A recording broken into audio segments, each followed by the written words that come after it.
Leo isn't just dying. He's saying goodbye with a strength he shouldn't have left. Sarah sobbed as the Belgian Malinois wrapped his heavy, trembling paws around her neck in a final, desperate embrace, just as the lethal injection was leveled. This isn't just a story about a dog being put down. It's about a terrifying discovery that changed everything the vet thought she knew about a warrior's heart. Before we reveal the secret hidden beneath his fur, subscribe to the channel and stay until the very end. This twist will haunt you. Comment below with the city you're watching from so I can see how far Leo's legacy travels. The machines hummed with a low, clinical indifference that made the silence in the room feel like a physical weight. Leo lay on the cold steel table, his breathing coming in shallow, broken whispers that seemed to catch in the back of his throat. Thuong Si Sarah Miller didn't look at the monitors. She couldn't bear to watch the green lines flattening. Her hands were buried deep in the thick fur of Leo's neck, her forehead pressed against his, sharing the last of his warmth. "I'm right here, buddy," Sarah whispered, her voice cracking with a jagged internal collapse. "I'm not going anywhere. You've done enough." Leo's ear twitched, a tiny, involuntary response to the only voice that had ever mattered to him. Dr. Elena stood at the edge of the table, her hand trembling as she held the syringe. She had performed hundreds of euthanasias, but the air in this room felt charged with a different kind of electricity. "Sarah," Elena said softly, her voice barely audible over the hum of the lights. "It's time. He's in pain.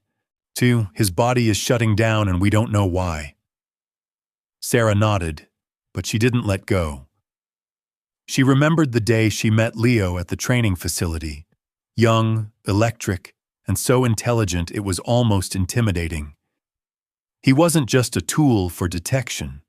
He was her soul's counterpart. He had tracked IEDs through desert storms and cleared buildings while bullets tore the air around them. He had loved her without condition, and now the condition of his survival was a mystery no one could solve. "Just one more minute," Sarah pleaded, her fingers clenching the fur along his spine. "Please, Elena, just 1 minute." Elena paused, the needle hovering millimeters from Leo's skin. Suddenly, the monitor let out a sharp, erratic beep. Leo's body convulsed with a sudden, impossible surge of effort. With his final ounce of strength, the dog who was supposed to be paralyzed by organ failure lifted his front paws and wrapped them firmly around Sarah's shoulders. He pulled her close, anchoring her to him in an embrace that defied every medical reality in the room. "He's holding me," Sarah gasped, her tears soaking into his matted coat. "Elena, look, he's holding me." Elena froze. She watched as 2 slow, quiet tears tracked down Leo's dark muzzle. This wasn't a muscle spasm. It wasn't a reflex. It was a conscious, agonizing choice to say goodbye. "Wait," Elena whispered, her professional distance shattering. "Something is wrong. This pain response, it shouldn't allow for this kind of motor function. It's too localized. He shouldn't be able to move like this if his organs are failing." She set the syringe down on the tray with a clatter. "Sarah, move back. I need to scan him again. Right now." "What are you talking about?" Sarah asked, her eyes wild as she was pulled away from the embrace. "You said there was no hope." "I said the symptoms pointed to organ failure, but look at him." Elena pointed to Leo, who had slumped back onto the table, his chest still heaving with the effort of that hug. "He's fighting something else, something we missed." The technicians rushed the portable scanner over, their movements frantic. The room was silent except for the rhythmic thump-thump of Sarah's boots as she paced the small space. She thought of their last mission in the Syrian corridor. The ambush had been a chaotic blur of fire and smoke. Leo had been ahead, sweeping the ground, a dark shadow in the dust. He had clearing the building, found the survivor, and led them out. For 14 days after that mission, he had been a perfect soldier. He ate, he slept. He brought Sarah her boots every morning with a wagging tail. He never limped. He never whimpered. He chose to be her mission, even when something inside him was breaking. "Elena, what is it?" Sarah demanded as the doctor stared at the screen. Elena's face went bone white. She didn't speak for a long time, her eyes scanning the grayscale image of Leo's ribcage. "Sarah, come here," Elena said, her voice trembling. Sarah leaned over the monitor. There, lodged deep between the 4th and 5th ribs, only 4 millimeters from Leo's pulmonary artery, was a jagged fragment of metal. "Is that a bullet?" Sarah whispered, her heart stopping. "It's a fragment," Elena corrected. "It's been shifting with every breath he's taken for the last 2 weeks. It didn't cause organ failure. It's been slowly slicing toward his heart." Sarah felt a wave of nausea hit her. "He's been carrying this? For 14 Nagai? Without a single sound?" "He didn't want you to know," Elena said, looking at Leo with a mix of horror and reverence. "He stayed upright because he knew you still had to finish the deployment. He chose you over his own life every single second of the day. But Sarah, look at the trajectory." Elena traced a line on the screen. Sarah's eyes followed the path of the entry point. Her breath hitched. "This didn't come from the front," Sarah said, her voice dropping to a dangerous low vibration. "The ambush was ahead of us. This shot, it came from behind. From within your own unit," Elena finished, the terrifying reality settling into the room. Sarah looked at Leo, whose eyes were still fixed on hers, even through the haze of pain. He had seen it. He had known. In that fraction of a second in Syria, he had shifted his body just 2 inches to the left, not to attack an enemy, but to interpose his own chest between Sarah and a bullet meant for her back. "Someone tried to kill me," Sarah whispered, the betrayal stinging more than the cold. "And he took it. He took it, and he didn't tell me." Suddenly, the door to the vet clinic burst open.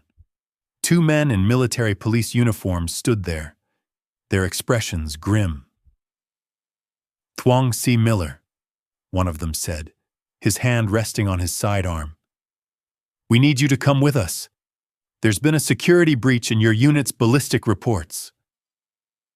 Sarah didn't move from Leo's side. She looked at the fragment on the screen, then at the men in the doorway. "The breach is already in this room," Sarah said, her voice like steel. "And my dog is the only witness who hasn't been silenced." Leo let out a low, weak growl, his eyes shifting toward the door. Even on the brink of death, he was still on mission. "Doctor," Sarah said, turning back to Elena, "save him. I don't care what it costs. Save him so he can watch me tear down whoever did this." The cold air in the sterile room didn't just chill Maya. It grew heavy, vibrating with betrayal as 2 military police officers blocked the exit. Her hands remained buried in Valor's fur, feeling the last of his warmth slip away. "You want to talk about security?" Maya's voice cut like a blade.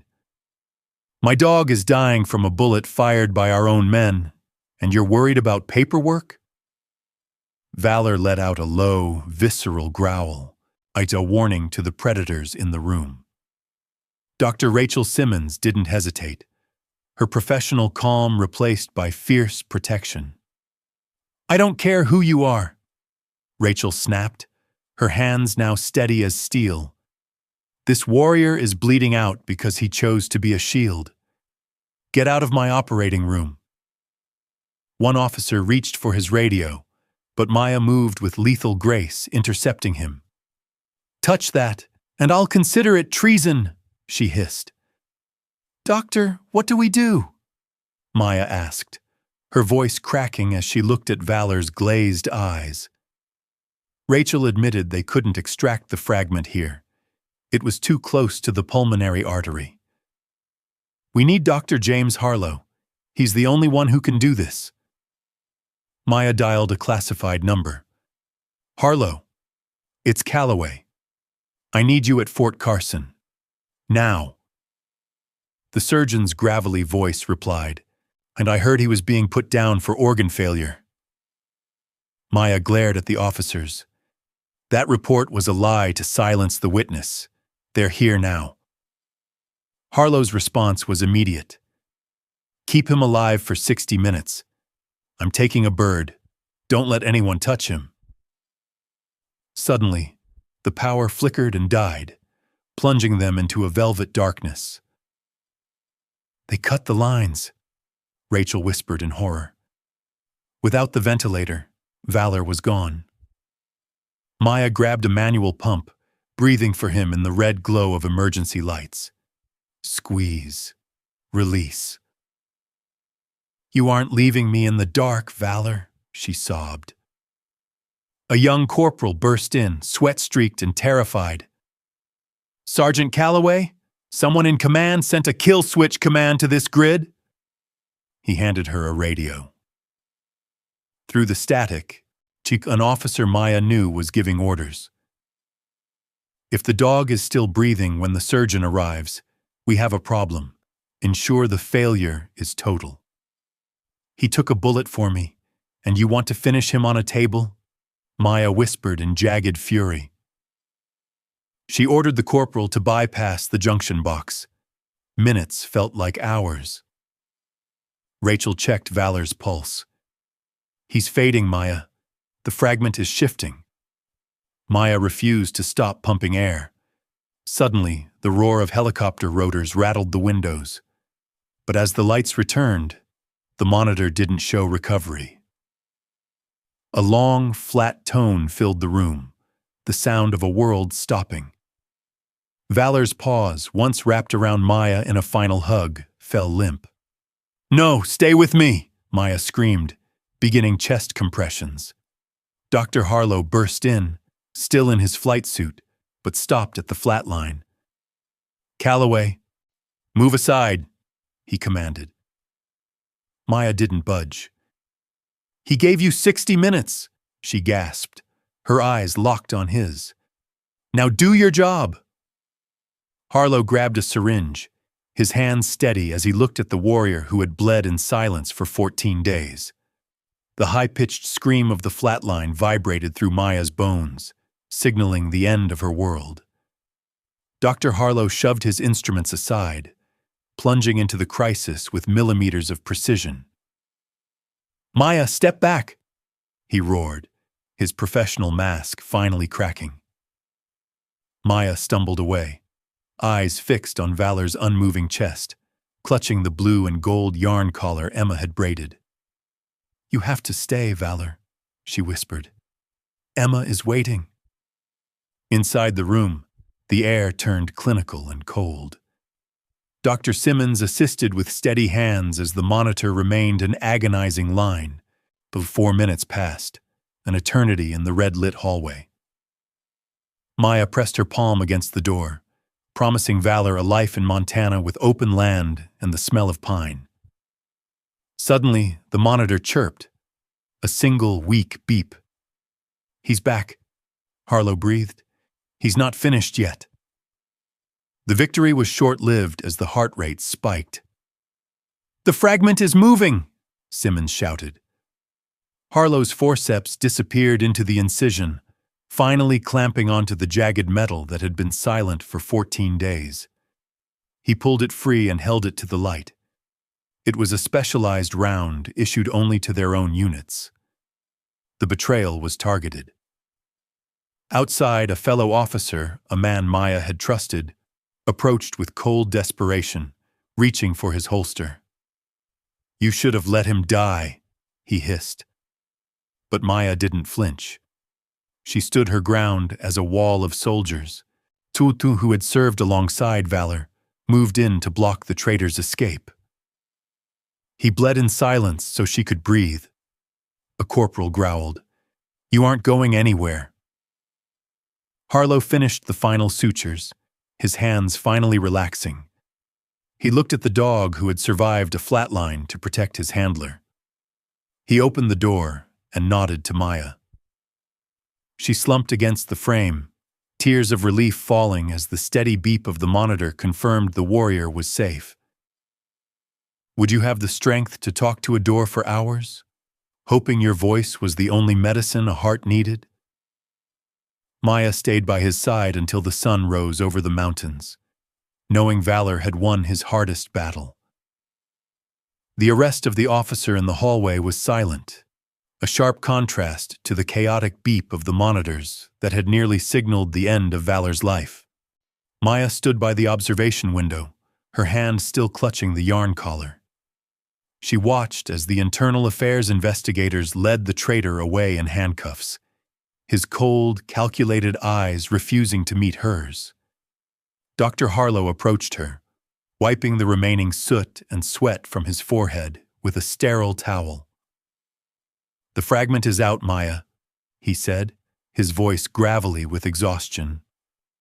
"But the investigation into how it got there is just starting. This wasn't just a stray round. It was a hit." The profound twist hit Maya like a physical blow. The ambush in Syria wasn't a failure of intelligence. It was a setup. She realized that Valor hadn't just saved her life in a fraction of a second. He had carried the proof of a massive conspiracy inside his own chest for 14 days. "He knew," Maya whispered, her eyes returning to the dog who was now breathing steadily under the heavy sedation. "He didn't limp because if he did, I would have sent him back to the vet, and the traitor would have had a second chance to finish the job."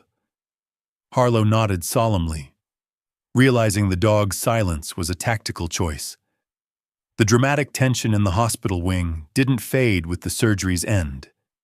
It shifted into a hunt for the rest of the network. Maya spent the next 48 hours in a secure briefing room, her jaw tight as she watched the surveillance footage frame by frame. She saw Valor turn toward her, shifting his body just 2 inches to the left to catch the bullet meant for her heart. "He saw the weapon before I even heard the first shot," Maya told the investigators, her voice a jagged line of grief and fury. Every time the video looped, her knuckles went white against the edge of the table. Outside the room, the base was in a state of quiet upheaval. Soldiers who had served with Valor stood in small groups, their conversations low and urgent. A young corporal, the one who had frozen on a Kandahar rooftop until Valor steadied him, approached Maya with a look of raw determination. "We're not letting this go, Sergeant," he said, his voice trembling with a warrior's rage. "If they tried to take you out, they were taking all of us out." Maya looked at him, realizing that Valor's sacrifice had bonded the unit in a way no mission ever could. Suddenly, a major twist arrived in the form of a classified ballistic report from the lab. The fragment recovered from Valor wasn't just a specialized round. It was linked to a stash of stolen munitions intended for a black market sale that Maya's team was unknowingly closing in on. The ambush was meant to stop the investigation, the lead investigator said, sliding a file across the desk. "Valor didn't just save you, Maya. He saved the entire operation." The cliffhanger was clear. The conspiracy was larger than one officer, and the danger wasn't over until the entire cell was dismantled. Maya returned to Valor's side that evening, the blue and gold collar finally back in her pocket. He was awake now, his dark eyes finding hers with an intelligence that seemed to pierce through the fog of his recovery. "We got them, buddy," she whispered, leaning down to press her forehead against his. "You can rest now. You don't have to carry it anymore." Valor's tail moved weakly against the recovery bed, to a soft thud that was the most beautiful sound Maya had ever heard. The rhythm of the recovery was slow, a test of patience for a soldier used to rapid response movements. 3 weeks later, the hospital doors finally opened, and Valor walked out into the pale winter sunlight of Fort Carson. He moved carefully, his coat brushed, and his head held high like the warrior he was.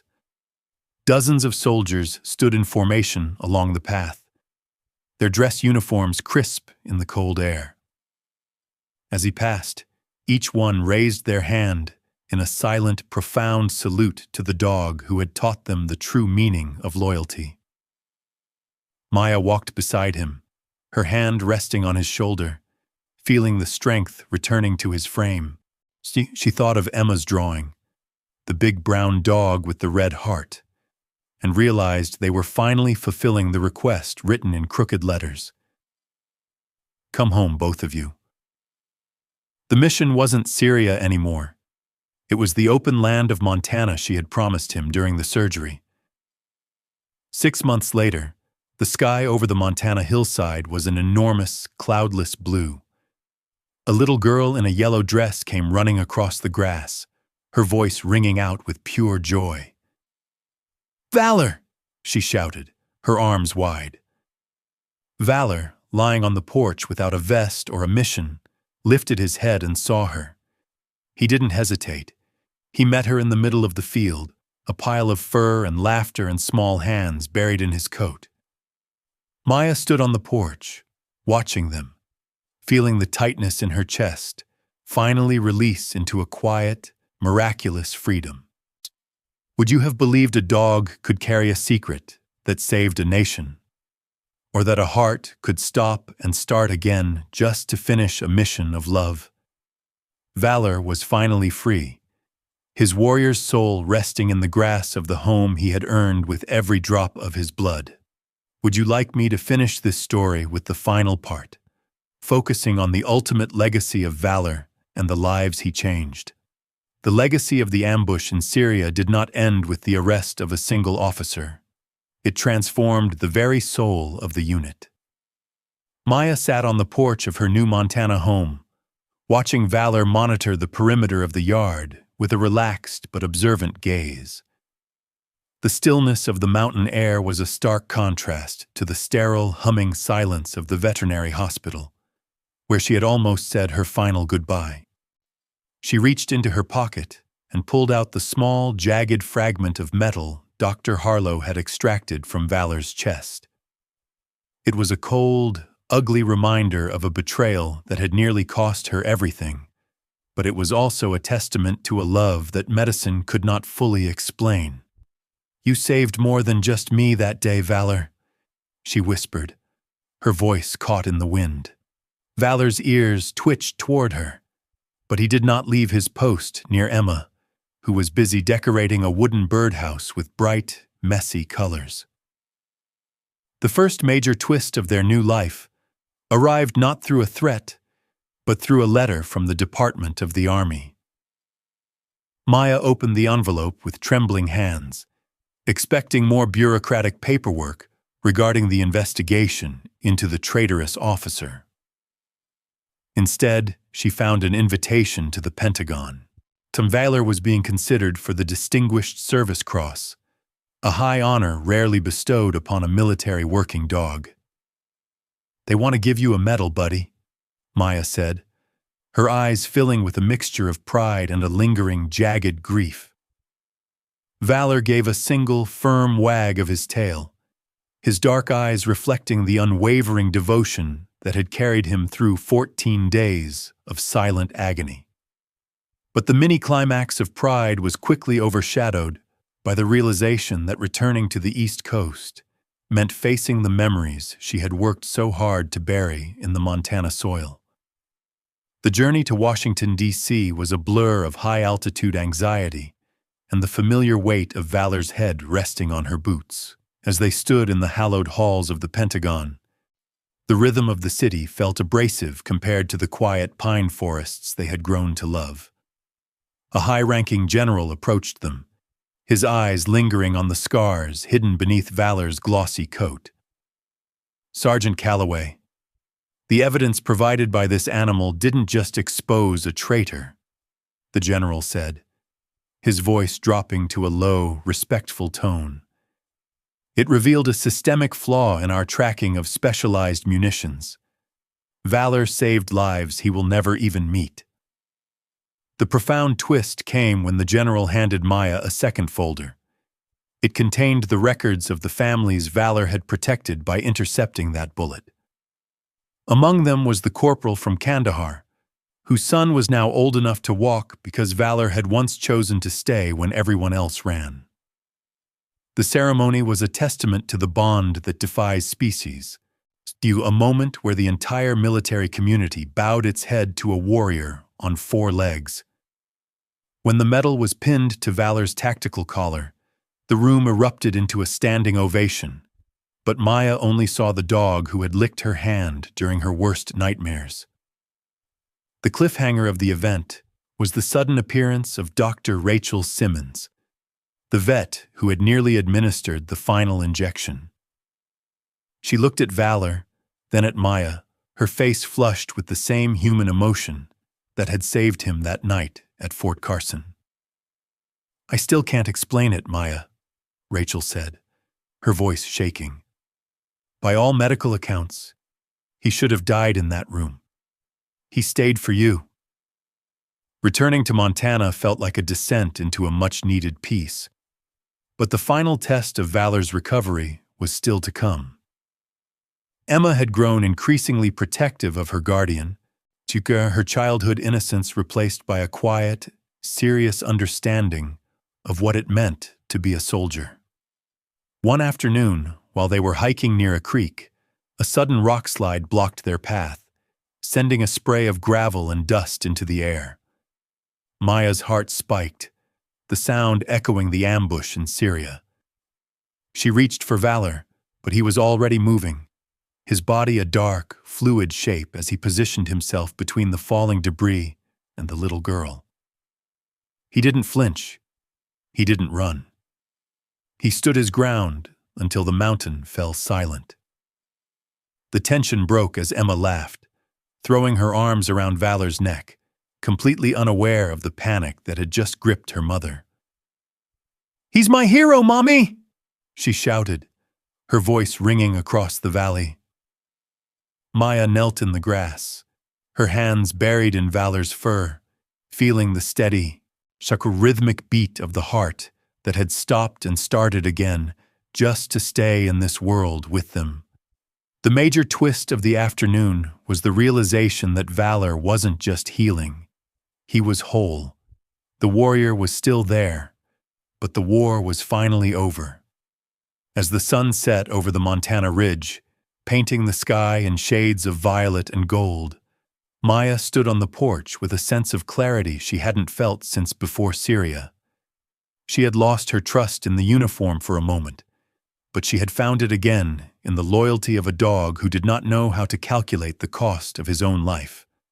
Valor sat beside her, his dark eyes reflecting the fading light, his posture that of a soldier who had finally come home. The investigation had concluded.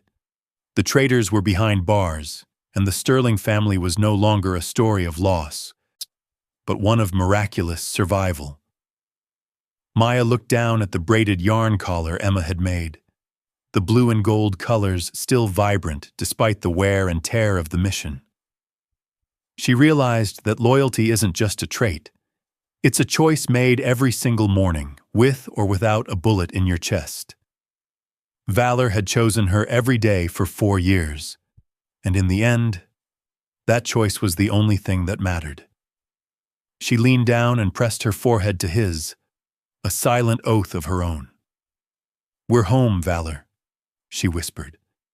And for the first time, the silence was not a burden, but a blessing.